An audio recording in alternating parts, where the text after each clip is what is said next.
മക്കളെ, അപ്പോൾ ഈ സന്ധ്യയായപ്പോൾ ഭയങ്കര വിശപ്പ് കേട്ടോ. കാരണം എന്താണെന്ന് വെച്ചാൽ ഞാൻ ഉച്ചയ്ക്കൊന്നും കഴിച്ചില്ല. രാവിലത്തെ ബ്രേക്ക്ഫാസ്റ്റ് ഉച്ചയ്ക്ക് തൊട്ട് മുന്നേ കഴിച്ചു. അപ്പോൾ പിന്നെ ലഞ്ച് കഴിച്ചില്ല. പിന്നെ രാത്രിയായപ്പോൾ ഭയങ്കര വിശപ്പ്. ഇന്ന് കറിപ്പാത്രമെല്ലാം നോക്കിയപ്പോഴത്തേക്ക് കാര്യമായിട്ടൊന്നും ഇല്ലെന്നേ. എന്നാൽ ഭയങ്കരമായിട്ട് വിശക്കുകയും ചെയ്യുന്ന നല്ല കൊതിയുള്ള എന്തെങ്കിലും കഴിക്കണമെന്ന് തോന്നി. അപ്പോൾ അത് പെട്ടെന്ന് ഉണക്കക്കൊഞ്ചിരിക്കുന്നുണ്ട്.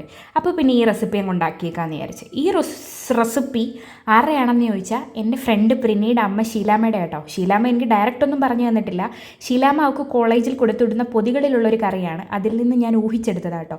ഒന്നുമില്ല, സവാള, വെളുത്തുള്ളി, ഇഞ്ചി, പച്ചമുളക്, സവാള, തക്കാളി, ഉണക്കക്കൊഞ്ച് ഇത്രയും കൂടെ നന്നായിട്ട് ഫ്രൈ ചെയ്തെടുക്കുക. മഞ്ഞപ്പൊടി, ഉപ്പ്. ഷീലാൻ്റെ മഞ്ഞപ്പൊടി ഇടത്തില്ലെന്ന് തോന്നുന്നു കേട്ടോ.